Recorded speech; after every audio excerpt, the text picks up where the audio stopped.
Hobby Quick Hits. Delivering that breaking hobby news directly to your earlobes. You want to know those hot drops from the card shop? We've got you covered. With your host, John Newman.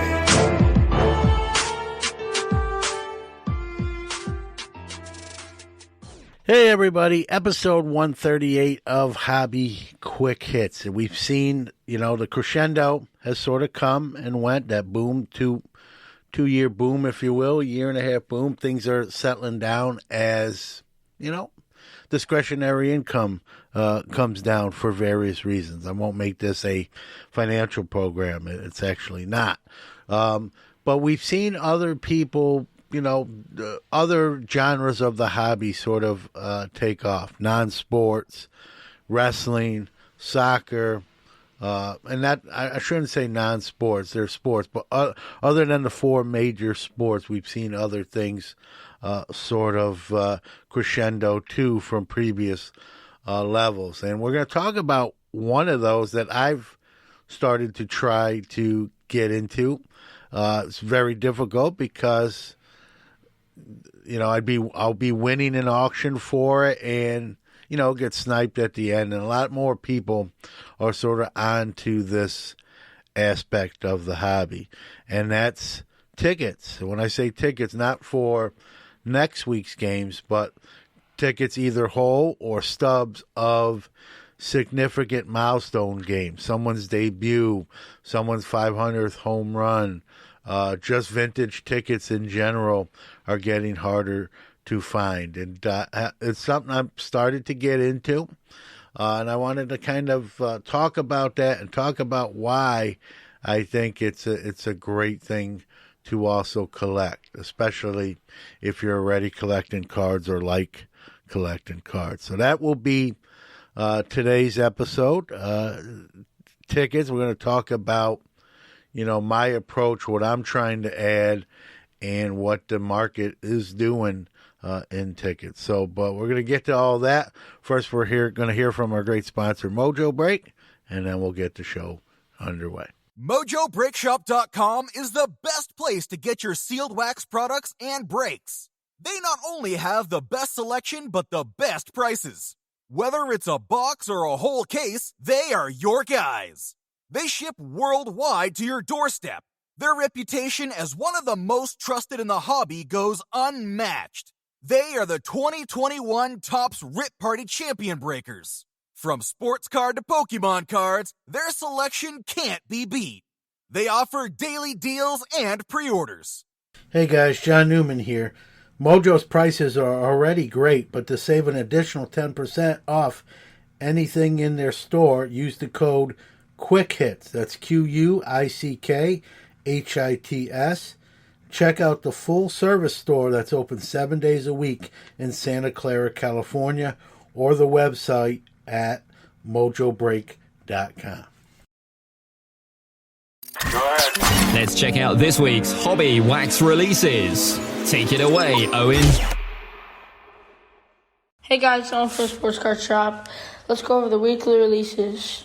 On the 16th, we had 2022 Topps Allen and Ginter Baseball, 2022 Topps Cosmic Chrome Baseball, 2022 Tristan Hidden Treasures Game Day Greats Jersey Football Season Edition, and on the 18th, we have 2022 Panini Mosaic Choice Baseball. Have a great day, guys.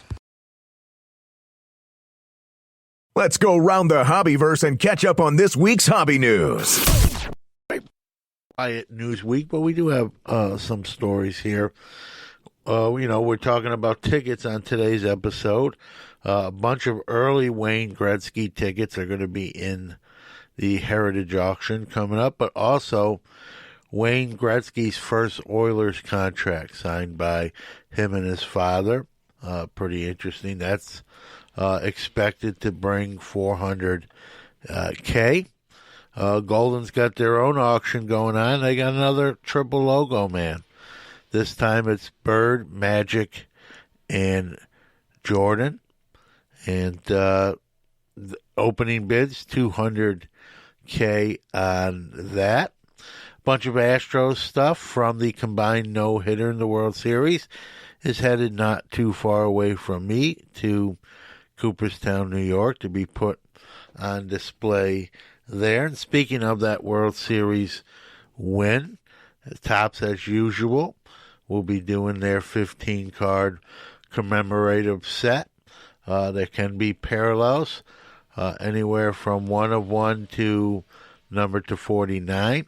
If you do get a parallel, you will get the regular base card still, so it's you still have your complete set. These have went up in price from previous years. They are now $49. Speaking of Topps, I got my Montgomery 582 stamp set. Still sealed. I didn't open it, and then I got an email saying that I should have got the set, but some of the key rookies did not get stamped, and they will be sending those separately. So listen, we know what happened with Topps Chrome and the silver packs, and now with this, but it looked like Topps is right on this one fairly quickly, and we'll get those replacements out quick as well. There might be, I'm even being told there might be some extra stuff for the inconvenience, so I'm not sure. But, when the company makes it right, we got to acknowledge that too. And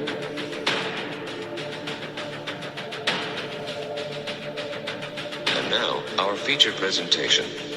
All right, let's talk about tickets. It's something that I've recently tried to get more of. I did get one, full disclosure, Somerset League 1908 ticket. Crazy that it's 114 years old. $20 I spent on it. I've tried to get some Brooklyn Dodger tickets, so I'm always checking every day. I've kind of been leading and then kind of get outbid at the end. But I want to talk about tickets when we compare them to cards, especially on the vintage side of the house, right? You think about you're a kid or you're an adult, doesn't matter, right? 40s, 50s, 60s, you're going to, the game, whether it be whatever sporting event, right? This is before scanning, which didn't come into place in the ticket industry until 2003. So they rip your ticket in half and in you go. You attend a sporting event. Your ticket probably one or two things are going to happen, right? Going to throw it out after the game. I don't need it. Game's over. Or it stays in your pants pocket and gets washed and destroyed that way. Or you find it in your pants pocket before the wash and toss it out. No one really saved tickets back then. You got to remember, even in the card part of it, people didn't view them as collectibles, really. They were throwing them around, putting them in bike spokes. There were no protectors for. So, tickets were even worse. They were just a way to get into an event. And so many of these tickets from these old-time sporting events, shows, concerts, I don't think there are a ton of them left. Just a high percentage of them were just thrown out and destroyed. If you can get a full one, even better, because I told you how they had to, rip them in half back then. And, how can you collect tickets? Well, there's many ways to do it, just like with sports cards, right? You can collect by teams. Hey, I'm going to try to get a, Phillies ticket from every home game every season, right? Maybe even get more specific. Every home opener every season. It's got to be the opening day.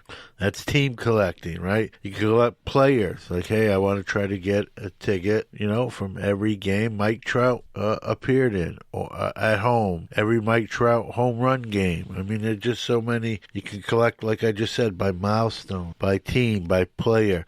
You could, like people collect rookie cards, right? You could collect rookie tickets. What do I mean by that? Anytime a significant player made their debut on that date, right? Derek Jeter debut game, all that kind of stuff. We've seen some. Speaking of debut games, let's talk about some of these debut game tickets and what they brought. The highest, the most money ever brought by a ticket is what would be my Grail ticket and went for $480K. That's the Jackie Robinson debut game ticket. Not far behind that at $468,000. Michael Jordan's debut ticket. Again, these are graded copies. Mickey Mantle's 1951 debut ticket brought $140K. The first ever Augusta Masters ticket, $116K, and Brady's debut ticket, also signed by him, brought $153K. So you can see what I think people are doing, myself included, are looking for kind of debut games and trying to acquire those tickets from those events, and hoping that player that's hyped and making that debut pans out, turns out to be the real deal. And it's modern day, I mentioned about Mano and Jackie Robinson there, but modern day players too. Go look up what a Bobby Witt debut ticket will run you. Look up what a Julio Rodriguez debut ticket will run you. So it's I don't want to say it's a new market. I think it's a market that has more ceiling. You can buy some stuff and have it go up. But I think more people, the light bulbs going on with tickets. They realize there's just not many of these. Many of these got destroyed, and it's a cool item to have, especially if it means something to you. And, you can get them graded. PSA grades them. I know some lesser companies will grade them as well. And, it doesn't have to be just relegated to sporting events, right? You can collect rock concert tickets, sporting event tickets, even just regular events, right? Religious events. The Pope's trip to Yankee Stadium, right? You had to have a ticket to get in. I know Darren Ravel has tickets from the Titanic. How crazy is that? So there's so many different ways to go with tickets, from sporting events to non-sporting events, rock concerts to, just kind of significant events in history. You can collect milestone games, home run games, record-setting games. Hey, you got, the 5 home runs, the streaks, and all that. But again, the competition for the tickets is getting tougher. I think more people are looking at it or searching for things, buying some stuff. But I've seen tickets for yield some deals too. So that's the thing, is finding a deal. There's nothing more funner than that. It's also fun to see sometimes where one thing takes you. So sort of in my hunt for tickets, I've wound up finding Cy Berger's 1996 spring training pass. Bought that. I also found Topps contracts between them and players for cards. I've been, grabbing a couple of those. Also has Cy Berger's autograph on most of those. And it's just a cool piece of history. So the search for tickets has kind of led me to even other collectibles that I've found interesting, from contracts to Cy Berger spring training pass, and who knows what else down the line. Still looking for my Brooklyn Dodgers ticket. Not necessarily the debut. I don't have that kind of money. I played the Powerball, didn't win, so I'm gonna have to not get the Robinson debut ticket. But I'd like to get some Brooklyn Dodger tickets from back in the day. That's on my list. I've looked up early Yankee tickets from when I used to go, and Thurman Munson was my favorite player. So it's fun to even just search and see what you can find, what these things are bringing, and that sort of thing. But again, many ways you can go. You can get just debuts, like rookie cards. You can get milestones. You collect by team, by player. We had Nat Turner on Sports Card Nation last week. He, collects Pearl Jam tickets. He's got every, badge from the first Masters to the current one. So there are all different ways you can go, and that's the fun of it. You kind of pick the direction you go, and maybe even, I think there's some untapped stuff where if people did a little research, myself included, you could find some diamond in the rough type tickets. This games people forgot that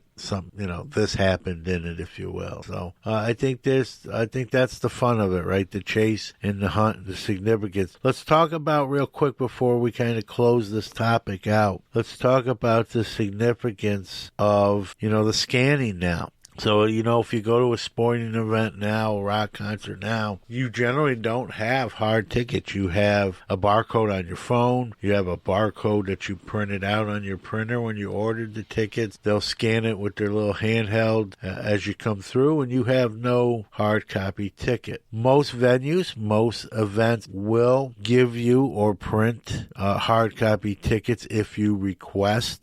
When you go to a sporting event and you don't have a hard copy ticket, and then something of significance happens during that game, they will issue hard copy tickets. Keep that in mind. You can always request them, even if they're not issuing them. And some venues will actually print tickets especially for that day if they know it's a milestone event, like a Ripken celebration or a debut. I know certain teams, when they knew, or the Orioles, when they knew they were Adley Rutschman was getting a start, they made a commemorative ticket along with a regular ticket to the game. So always ask the box office before you leave if you need a hard copy ticket after attending an event. I think you can even go, before the event starts, still request it as well too. But if you haven't checked out the ticket collecting market and you're bored one day, or even if you're not bored one day, check it out. Check out our website at www.sportscardnationpodcast.com for the new release schedule, our blog, all show episodes, and so much more.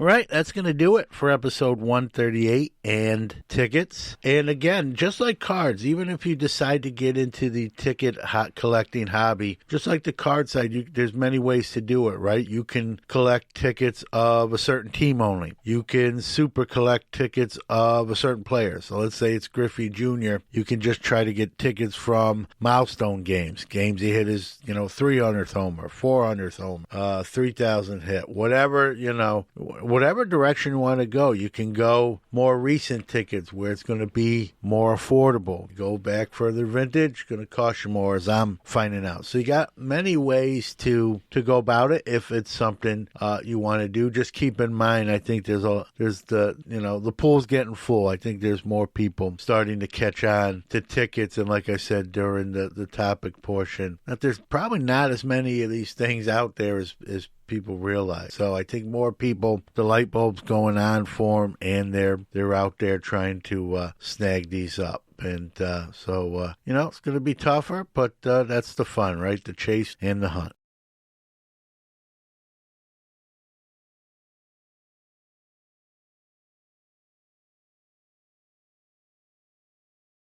Also want to close with some thank yous. Had I don't want to say medical emergency. I went to the emergency room. I was concerned about some swelling in my leg, worrying about a blood clot. And so went to the emergency room and, got an ultrasound and an x-ray. Everything was fine, just probably a really bad bone bruise. I'm always running into things. But I got a lot of people reached, I think I put something on social media or somehow it got out there from someone else maybe posting that knew. But I got a lot of messages and texts and emails, to hope you're doing okays and hope you feel better. If you need anything, let me know, kind of a deal. And I can't tell you, we've had things, the loss of my dog, my stepbrother passing away during the run of this show, and never fails to amaze me about people are supportive and